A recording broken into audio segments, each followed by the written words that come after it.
and follow along and do every practice problem.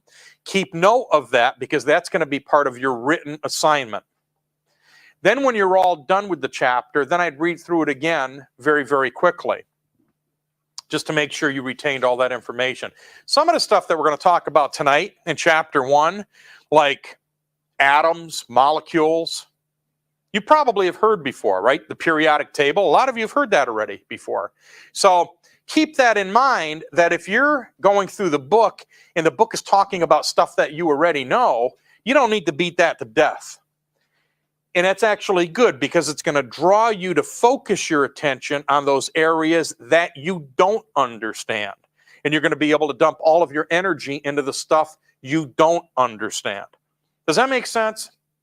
I mean, it sounds really basic when you think about it like that, but that's really what's going to be the most effective means of traversing this. Normally, I will not lecture on a chapter until you've read the chapter, done your homework, and gotten together in your teams and completed a peer review, right, of your homework. Once your homework has gone through that process, and then you've got completed homework, then come into lecture, because you know what I want to spend my time in lecturing on?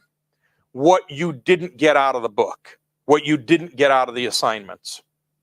That's how I want to spend the majority of my time in lecture. Fair enough? Okay. Let's get started. These slides here actually follow the book. And these slides, by the way, are available online on the Google site. The TAs helped you out on how to get that site. The links are right there in your syllabus. So what you could do is you could download these from the site to your computer and then put them on your laptop or home computer and have the same slides that I'm showing you tonight. Also, there are audio files of this lecture in MP3 format that you could download. Joe Grenick, MP3. Right? And listen to me when you're working out at the gym or running from the police or whatever it is you do when you listen to MP3s. And then also we're going to be adding to this now videotape of the lecture that we've got our TAs back there working on right now. So ultimately we'll be able to upload that. And the reason that I go out of my way with recordings, with the slides, I've got nothing to hide. We've got nothing to hide. As a matter of fact, I want to give you as much information as I possibly can so that you could benefit from that information. And you know what? How many of you here own any DVDs? Your favorite movies? Why would you own a copy of a movie? Why would you do that? Isn't seeing it once good enough? Why would you go out and buy DVDs of a movie? Because they're cheap. Unless they're giving it away, so it costs money. Why do you? What's that? Yeah.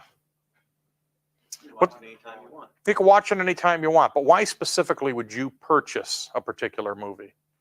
Because it encompasses your interest. Exactly. It encompasses your interest. And for those of you that have movies, how many of you have watched the movie the second time and picked up stuff out of it the second time around? That there's some movies I've seen in the theater that I'm like, I got to go out and get that DVD because I want to see this again. I know how it ends up, but I want to see it because I missed something in the beginning and I want to look for that thing that I missed in the beginning or whatever. So it's perfectly natural for you to want to hear this lecture over and over again. I mean, for some of you, once might be good enough, okay? I go to church on Sunday. My pastor, normally, he gets up there and he preaches. I get it right the first time. I don't need to hear it again, okay? For some other people, though, and actually at my church, they do audio recordings, and then people can listen to that content. They want to hear it again. Normally, I get it the first time. That's the kind of guy that I am. That's the type of learner that I am. But look at that. That's the other thing, too, with taking notes. Some of you, it's been a while since you've been in school. Try to hone your note-taking skills. When I emphasize something, I'm usually emphasizing it for a reason, and that reason is you may see it again in the future on a quiz, on an exam, but most importantly, you may see it in industry. Because one of the things I don't want to do is teach you the exam, teach you the quiz. That's not what it's all about. One of the things that I want to share with you is I'm not really concerned. I mean, I want all of you to pass my quizzes.